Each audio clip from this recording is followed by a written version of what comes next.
कभी मौका मिल जाए करे ना तो सोमवार की जो अष्टमी होती है ना, प्रयास करना कभी अगर मौका मिल जाए करे आप लोगों को।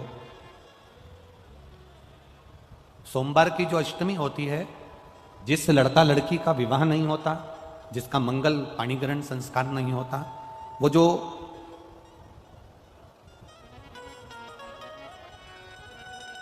यह सुख सुंदरी वाली जो जगह होती है, ये शिवलिंग है, यह जलाधारी है। यहां से जो चरण है, इसमें राइट में गणेश जी, लेफ्ट में कार्तिकेय जी, बीच में एक मोटी सी लाइन होती है जो अशोक सुंदरी का स्थान होती है। शिवलिंग के ऊपर जो जलाधारी बंदी होती है, वो जलाधारी में से जो बूंद बूंद पानी शिव जी पर गिरता है, वो शंकर भगवान की 5 बेटियां जया, विषहरा, शामली बारी, दौतली और देव, ये ऊपर से एक एक बूंद पानी शिवलिंग पर गिरा रही होती। कभी मौका लगे और आपको लगे कि विवाह नहीं हो रहा है बच्चों का, तो उस समय पर ये 3 पत्ती की जो बेलपत्र लेते हैं, बीच की पत्ती में कंकु रोली या लाल चंदन और 2 पत्ती में पीला चंदन, अक्षत का 1 दाना ऊपर वाली पत्ती में जिस पर आपने लाल चंदन लगाया है या रौली लगाई है, और 3-3 अक्षत के दाने इन दोनों पत्ती में। अपना स्मरण कर कर भगवान देवाधिदेव महादेव के सम्मुख में जो अशोक सुंदरी का स्थान है, सोमवार की अष्टमी के दिन इस बेलपत्र को, डंडी का जो भाग है वो जहां से पानी बहकर जाता है उस ओर करते हुए इस बेलपत्र को अशोक सुंदरी वाली जगह पर समर्पित कर देना चाहिए और अपने हाथ का स्पर्श कर कर बाबा देवाधिदेव महादेव से प्रार्थना कर कर सोमवार की अष्टमी के दिन जो आ जाता है, बाबा देवाधिदेव महादेव का मंगल विवाह शीघ्र ही करा देता है। यह अशोक सुंदरी का स्थान, यह अशोक सुंदरी की जगह जो है ना, स्थान जो है, यह कोई साधारण नहीं। और हम फिर कहेंगे, अगर सौभाग्यवती नारियों को हम तो स्मरण में उनके लाना चाहेंगे कि प्रयास करा करो, प्रयास करा करो कि सुहाग की सामग्री आप चुंदड़ी देते हो, चूड़ी देते हो, काजल देते हो, लाली देते हो, आप बहुत सारा सामान सुहाग का देते हो, हम मना नहीं करेंगे, पर प्रयास करा करो कि सुहाग की सामग्री कभी भी प्लास्टिक की डलिया में नहीं, बांस की टोकनी में रखकर देना चाहिए। 2 चीजें अपने जीवन में उतार कर रखिएगा, 2 जगह पर बांस का प्रयोग अवश्य करिए। एक, बेटी की विदाई करो, पहली बार अगर बेटी जा रही है, पहली बार अगर बेटी जा रही है और अपने घर से बेटी की विदाई हो रही है, तो बांस की टोकनी में वो मैदे की जो पूड़ी बनाते हो, यहां चलता है कि नहीं चलता वो हमको नहीं मालूम, पर हमारे यहां तो पूरे मालवा में, गुजरात में, मारवाड़ में, पूरे में चलता है, इधर होता है मैदे की पूड़ी, शक्कर, ये प्लास्टिक की डलिया में नहीं, इसको बांस की टोकनी में रखकर भेजना चाहिए। और एक सुहाग की सामग्री, सौभाग्य की वस्तु, हमेशा जब भी किसी सुहागिन स्त्री को अगर सौभाग्य की वस्तु आप दे रहे हो, हरतालिका तीज का व्रत कर रहे हो और सुहाग सामग्री दे रहे हो, कोई आपने व्रत करा, उद्यापन करा, उसमें सुहाग सामग्री दे रहे हो, तो बांस की टोकनी में देना चाहिए, बांस की डलिया। उसका कारण क्या होता है? बांस एक ऐसा होता है, बांबू बांस एक ऐसा होता है जो कि कितना भी उसको काट लो वो फिर बढ़ना प्रारंभ हो जाता है, फिर काटो फिर बढ़ना प्रारंभ हो जाता है, फिर काटो फिर बढ़ना प्रारंभ हो जाता है। इसलिए सुहाग की वस्तु अगर हमने एक जरासी सामग्री भी सुहाग की डलिया में दी है तो वो अखंड सौभाग्य का काम कर जाती है और जिंदगी भर का काम कर जाती है। अब ना जाने कहां से ये तुम्हारे पास में प्लास्टिक की डलियां होना गई, तो लोग इतने सरल हो गए, बांस की डलिया लेंगे तो 15 रुपए की आएगी, प्लास्टिक की डलिया 3 रुपए 5 रुपए में आ जाएगी, 5 रुपए में आएगी, अपना काम खत्म, दे देंगे, दुनिया उसका यूज करेगी तो ठीक, ना करे तो। बांस की डलिया आजकल कौन रखता है गुरुजी, प्लास्टिक की डलिया तो लोग संभाल के रखते हैं, पर ये नहीं सोचती कि समय की अवस्था में ये बांस की डलिया बहुत काम आती है। किस जगह पर काम आती है? जब घर में मान लो कोई बड़ी बीमारी सम्मुख में आकर खड़ी हो जाती है, पति या किसी व्यक्ति को घर में रोग उत्पन्न हो जाता है, तुमने अगर बांस की डलिया में सुहाग का दान दिया है तो घबराना मती, तुम्हारे पति के प्राण यम भी नहीं ले जा सकता, उसको साधना पड़ता है। कई बार कई स्थान ऐसे हैं जहां पर बांस की डलिया का प्रयोग होना चाहिए,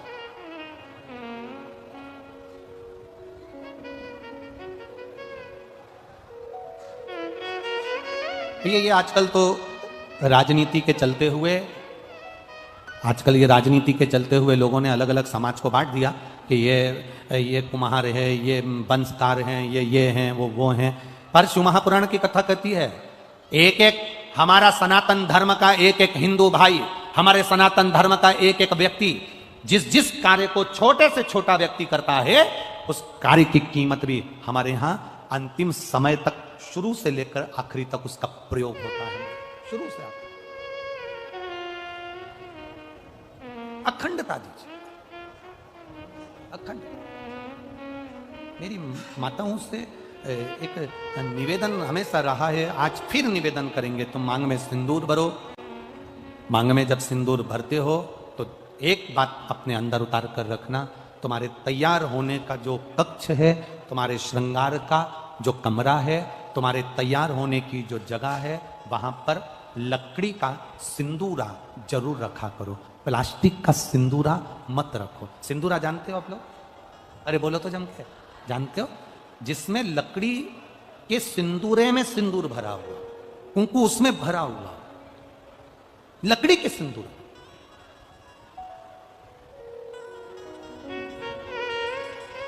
प्लास्टिक में नहीं, चांदी की डब्बी में नहीं, सोने की डब्बी में नहीं, एल्युमिनियम या पीतल की डब्बी में नहीं, लकड़ी के सिंदूरे के अंदर। और उस लकड़ी के सिंदूर के अंदर उस सिंदूर को पड़ा रहने दो और उसे उसमें से आप अपनी मांग के अंदर लगे, लकड़ी के उसमें से।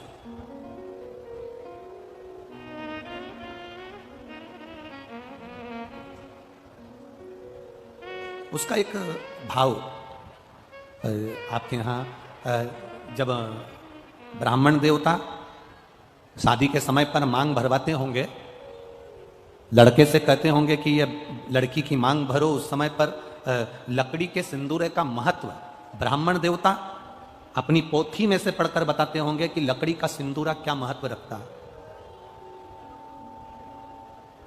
उस जगह पर लकड़ी के सिंदूरे का महत्व ब्राह्मण देवता बताते हैं जिस समय पर मांग भरी जाती है।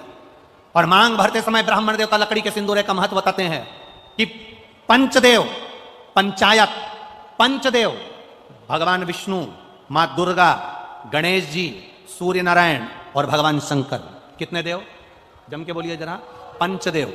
पंचदेव शिव पंचायत के ये 5 देवता लकड़ी के सिंदूरे के अंदर रहते हैं। जब लकड़ी के सिंदूरे का आप दर्शन करेंगे तो वो गोल रहेगा, उस पे आगे का भाग एक उभरा हुआ होगा। करें दर्शन आप लोगों ने? उभरा हुआ भाग रहेगा। शिव महापुराण की कथा में और हमारे यहाँ जब ब्राह्मण देवता, जब लड़की की शादी होती है, लड़के की शादी होती है, तो लड़के के हाथ में सिंदूरा देकर कहते हैं इसकी मांग भरो। उस समय पर सिंदूर भरते समय ब्राह्मण देवता सिंदूरे का महत्व समझाते हैं कि इस सिंदूरे में, इस लकड़ी की डब्बी में, इस लकड़ी की डिब्बी को केवल लकड़ी की डिब्बी मत समझना, इसको सिंदूरा की डब्बी केवल सिंदूरा की मत समझना, इसको ध्यान लगाकर देखना। इसके अंदर मां दुर्गा, इसके अंदर गणेश जी महाराज, इसके अंदर सूर्य नारायण भगवान, इसके अंदर भगवान विष्णु, इसके अंदर देवादिदेव महादेव, ये पंचदेव शंकर भगवान की पंचायत इस सिंदूरे की लकड़ी की डब्बी के अंदर रहती है। इसके अंदर जो सिंदूर भरा जाता है, इन 5 की साक्षी रखकर मांग में जाता है, जिससे नारी का सौभाग्य अखंड होता चले जाता है। अब अरे गुरुजी ये तो ओल्ड फैशन है, इसलिए लोग आजकल वो लकड़ी का डब। कितने लोग हैं आप लोग आपके कमरे में जिसमें तुम तैयार होती हो? ईमानदारी से बोलना, झूठ मत बोलना हो। हम भले तुम्हारे वहां जाकर देखे नहीं, पर ईमानदारी से बोलना। तुम जितनी बैठी हो ना, इसमें से कम बस 2-4% लोग ऐसे होंगे जिनके घर में तैयार होने वाले कमरे में लकड़ी के डब्बे में सिंदूर है। बाकी के जितनी बैठी हो ना, सब वो प्लास्टिक की डब्बी से लगा ले। प्लास्टिक, थोड़ा उसके महत्व को समझो। बोलो री जी हो, कितनों के घर में रखा है? ए झूठ मत बोलना रही हो, बिल्कुल झूठ नहीं बोलना, सत्य बताओ कितने लोगों के यहाँ रखा है? 1 2 3 4 5 6 7 8 9 10 11 12 12:30। रख रख रख रख। एक ने उठाया गिरा दिया, हम समझ गए पहले था हटा दिया। 12:30 का मतलब हम समझते हो, हम रखना चाहिए। एक गुड़ चना सुहागवती नारी की झोली में इसलिए दिया जाता है कि जो सुहागिल में बैठी है, इसकी गोदी संतान से भी भरी रहे और इसके जीवन में कितनी भी जिंदगी में कभी भी दुख आए तो गुड़ जैसी मिठास इसके जीवन में हमेशा बनी रहे, हमेशा बनी। सिंदूरे का महत्व अपने जीवन में उतारिएगा। ज्यादा फैशन में, हम पहले भी कहे, दो चीजें अपने को बर्बाद कर देती है, एक फैशन, दूसरा व्यसन। ज्यादा फैशन भी हमको बर्बाद कर देगा और ज्यादा व्यसन भी हमको बर्बाद कर देगा। इन दो चीजों से बचने का प्रयास करिएगा। शिव कथा कह रही है।